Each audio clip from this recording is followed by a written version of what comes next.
Esme says, hi, how can I start a conversation and keep it going? And any advice for beginners to start in YouTube?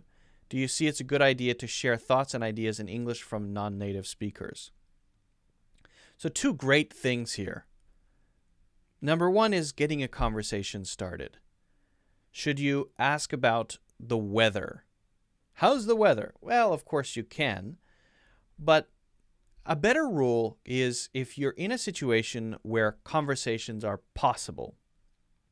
A Zoom call, a meetup, a coffee shop. A friend introduces you to someone. Traveling. Someone who looks like they're lost. I mean, all of these are situations where conversations can begin. The first thing is to not try to force it. You don't want to force someone to have a conversation. So there will be times when you may try to initiate a conversation and then the other person's body language kind of tells you that they're not really interested in speaking with you. In that case, just let it go, I would suggest. But how do you actually begin a conversation with someone who really wants to have a conversation?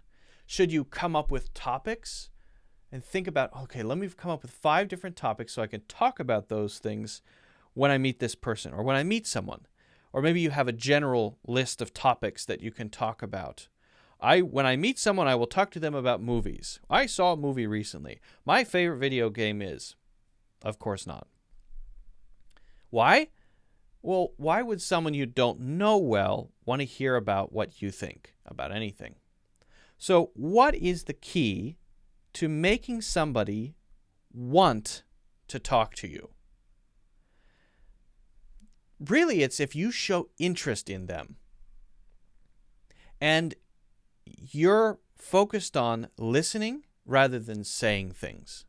If you're focused on saying things, then you'll quickly run out of stuff to say, and the other person feels like they're just an excuse for you to talk. But if you are interested in them, then the whole situation is reversed. They feel someone is genuinely interested in them, and they open up. They would like to start sharing. And this is the key to starting really good conversations, and in fact, beginning friendships. So how do you do that? Whenever you're in a situation, let's say you don't know people, you're with a group of people you don't know, and you want to start a conversation. First, you ask yourself, what are the things unique to this situation that I share with all of these people? Let's say it's 3 people together, including me. Okay? And we are waiting for something. We're waiting in line for something, right? Maybe we're waiting in line to get into the DMV. That's where you get your driver's license. Okay? And the line is moving very slowly. There's only 3 people in line, but it's moving so slowly for whatever reason. So I would ask myself, all right, I'm asking myself this, what do I share with these people? Well, maybe we all live in this city because here we are getting our driver's licenses here. Okay.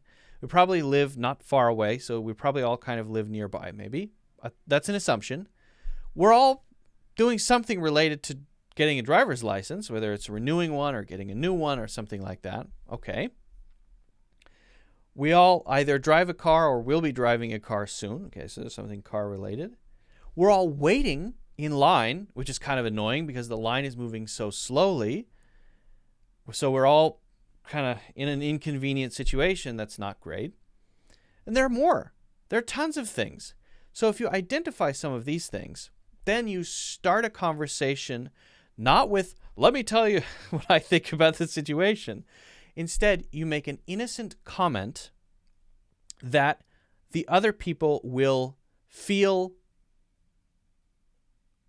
they understand, they agree with, that they can make another comment related to it, or they might have said the same thing. Something that's a pretty safe bet, right? Like, maybe I make a simple comment like, online it said the wait would only be 10 minutes. We've been here for 45. Did yours say the same? So I make a comment, then I could maybe ask a question after it. Did yours say the same thing? Maybe your notice that you got when you made your appointment to go to the DMV. Yeah, mine said it would also be only a 10-minute, 15-minute wait. We've been here forever. Okay, now we have some common ground, right? And that's great.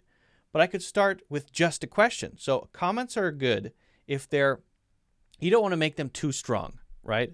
Like I hate the world because I'm waiting in line. I mean, you just want to be careful about comments. You want to make it fairly innocent and something that you feel like most people probably will agree with and feel like they have the same experience as you. Or just start with a question.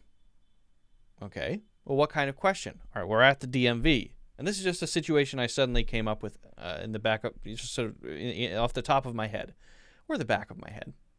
Doesn't matter where it comes from. In fact, I was in this situation not long ago, and I was in line, and I was moving slowly, so maybe that's why. So what kind of thing? Well, I could make an assumption in a question. I could say, are you here to renew your license?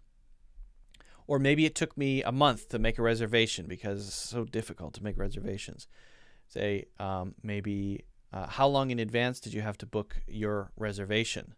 I had to book this 2 months in advance. Wow, COVID has really made things quite inconvenient at the DMV. Yes, I know. And then the conversation starts, right?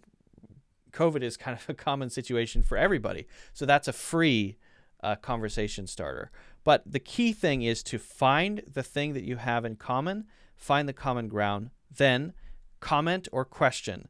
And then for the whole conversation, at least for the beginning part, toward the beginning, focus on asking questions and making comments. Questions and comments.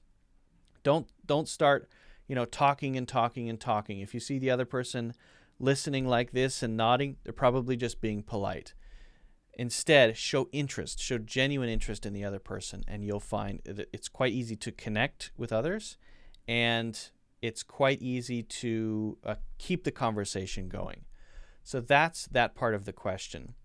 The other part of the question is about starting YouTube, which is a totally different topic.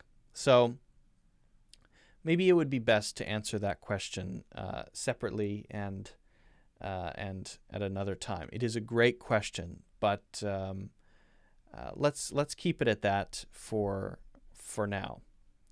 If you guys haven't already done so, don't forget to hit the like button. Don't forget to subscribe, of course, and check out my full courses in the links in the description.